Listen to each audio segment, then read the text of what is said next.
Welcome to the Infernal Brotherhood of the Scruffy-looking Nerf herders. In this episode of How to Play West End Games' Star Wars The Role-Playing Game 30th Anniversary Edition, we are discussing combat. With nearly every tabletop role-playing game, or TTRPG, the shared storytelling between the Game Master, or GM, and the player characters, or PCs, will run into some form of conflict. Be it opposed by a non-player character or NPC or not, there needs to be some way of resolving a PC's conflict with an NPC or their environment. In Star Wars The Role-Playing Game 30th Anniversary Edition, this is accomplished through rolling one or more six-sided dice, or D6. The number of D6 you roll depends on the attribute or skill you are using at the moment. So, for example, if you are calculating hyperdrive coordinates to Tatooine, you would use the astrogation skill under the mechanical attribute. You would only use an attribute if there's not a specific skill that affects what you are doing. However many d6s you have represented on your character sheet next to astrogation is the number of dice you roll. To succeed, you will always need to roll equal to or greater than the difficulty number that the GM assigns to the task. It's really that simple. So if you want to run and leap over a storage container for cover, roll a 10 or more with your climbing jumping skill, for example.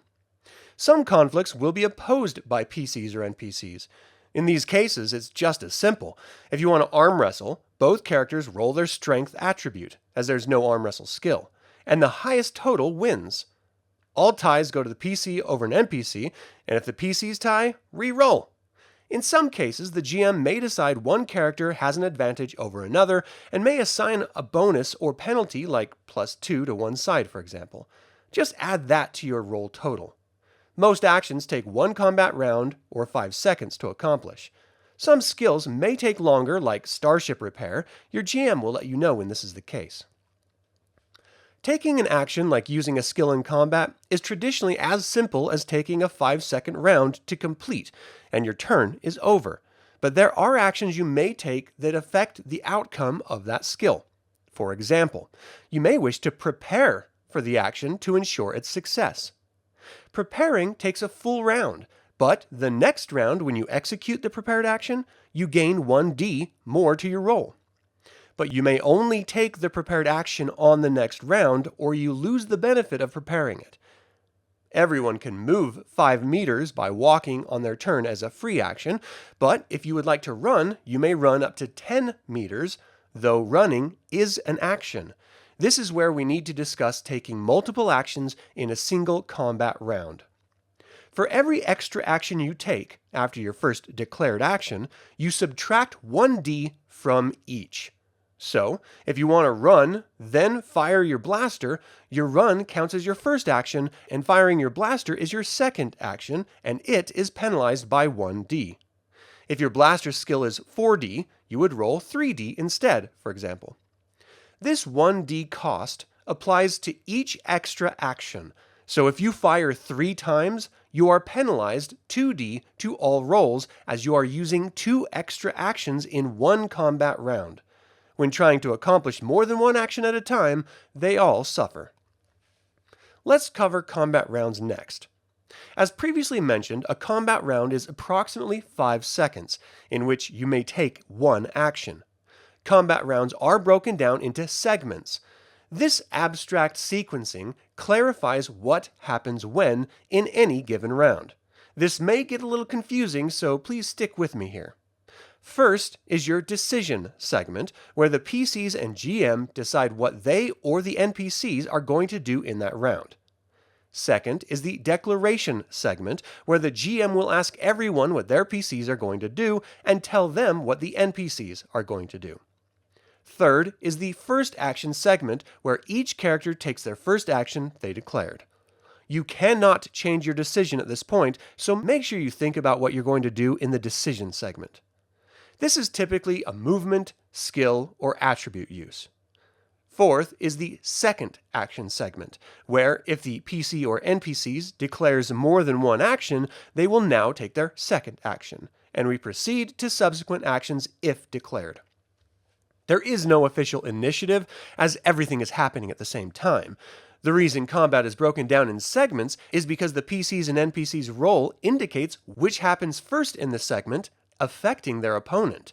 For example, If the PC and NPC are going to fire at each other, and then the NPC is going to run for cover, in the first action segment, both the PC and NPC fire at each other simultaneously. If either one of them is wounded, they lose all of their actions for that combat round. Both the PC and NPC will roll their blaster skill, and if both beat the necessary difficulty number of their range, or distance from each other, the highest roll total hits first. If the NPC instead declared they were running first, then firing, the NPC would roll their dexterity attribute, as there's no running skill at the same time the PC rolls their blaster skill. Again, the highest roll total would go first, possibly stopping their opponent. In Star Wars, most weapons cauterize as they wound, so bleeding out or infections are rare. Every form of attack has a damage code. This tells you how many d6s to roll if you successfully hit your target. There are no hit points in this TTRPG. Instead, they use wound statuses which build on each other. They are identified as healthy, your default state, stunned, falling prone, unable to do anything for the remainder of the combat round, wounded, has the same effect as stunned, and your skills and attributes are reduced by 1d. If wounded again, you are incapacitated. If incapacitated, you fall prone and are unconscious until healed. And finally, mortally wounded, having the same effect of incapacitated. But now, you must roll 2d every round, and if the total is ever lower than the number of rounds since you were mortally wounded, you die. To determine how you are affected by a successful attack, the attacker rolls the damage code, and the defender rolls their strength attribute. Then you compare the two. If the strength roll is greater than the damage roll, they are stunned. If the damage roll is greater than the strength roll, they're wounded. If the damage roll is 2 times greater than the strength roll, they're incapacitated. And if the damage roll is 3 times greater than the strength roll, they are mortally wounded. You can even take damage from falling or colliding into objects. Refer to the falling and collisions table for the damage code based on falling distance or velocity of the collision. As you can see, being hit at the very least stops you from acting in a combat round, so it's important to stay out of the way of incoming attacks and getting healed. There are a number of ways you may heal your wounded character, but in combat there is only one: med packs. Any character with the medicine skill can attempt to treat an injured character. First, you will need a med pack, and second, it will take a full combat round to treat the wounded. The difficulty number for treating them depends on the severity of the wound. If the character is wounded, it's 10, incapacitated is 15, and mortally wounded is 20. If your roll is successful, you reduce the wound status by 1, mortally wounded to incapacitated, incapacitated to wounded, and wounded to stunned. In the Star Wars universe, there are also rejuvenation tanks or Bacta tanks. The character must be submerged in the Bacta for the duration based on the wound status. Wounded is 2d hours, incapacitated is 2d days, and mortally wounded is 2d weeks. It may take some time, but when you come out, you're healthy again. Of course, you may also heal naturally. You may make a strength attribute roll once a day, though you may only naturally heal wounded or incapacitated statuses in this way. If you are wounded and your roll is under 6, you become incapacitated. If your roll is over 12, you are now stunned. If you are incapacitated and your roll is under 8, you die. If it's over 14, you're now wounded. There are some advanced actions you may want to consider in a combat round as well. The first are reactions. Reactions are not required to be declared, but they do count against your total actions in a round, reducing all subsequent actions by 1d. Reactions take the form of dodge, melee parry, or brawling parry. So if you acted in the first segment, but in the second segment you are going to dodge, that dodge roll and all future actions will be reduced by 1d. However, you only need to take a single reaction for the entire combat round. You roll your dodge, melee parry, or brawling parry skill, and your total is applied to the difficulty number the enemy needs to meet or exceed in order to hit you. Apply that same reaction skill roll to all future skill checks in the same combat round. In addition to walking 5 meters or running 10 meters, you can also change your stance in combat.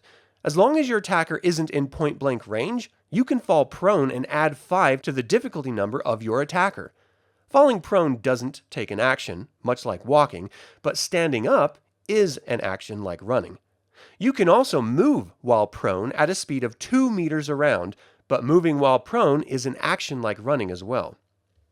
As mentioned earlier, attacking with a ranged weapon means you need to exceed the ranged difficulty number, but attacking with a melee weapon, or brawling, uses the difficulty number of the weapon instead. The damage you inflict is based on your strength for brawling and your strength and the damage modifier of the weapon for melee weapons. Weapons like lightsabers, grenades, and thermal detonators use specific rules and will be addressed in a future episode. At times, a PC or NPC may be wearing armor. The armor modifier increases their strength code for incoming damage rolls only. It also reduces their dexterity by the same amount. You may set your blaster to stun. This will knock a target unconscious without killing or injuring them. It doesn't take an action, but it will reduce your rolls for the rest of the combat round as if it were. If you hit a character with your blaster set to stun, the following wound status changes are in effect. Stunned has no effect. Wounded is stunned for 2 combat rounds. Incapacitated or mortally wounded is knocked unconscious. If struck twice, you are automatically knocked unconscious.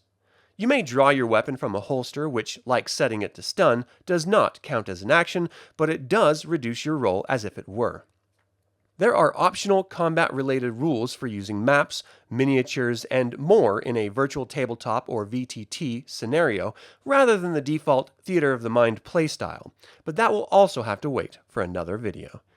Thank you all for tuning in. We invite you to subscribe to this channel and click the bell to get notified about our next video.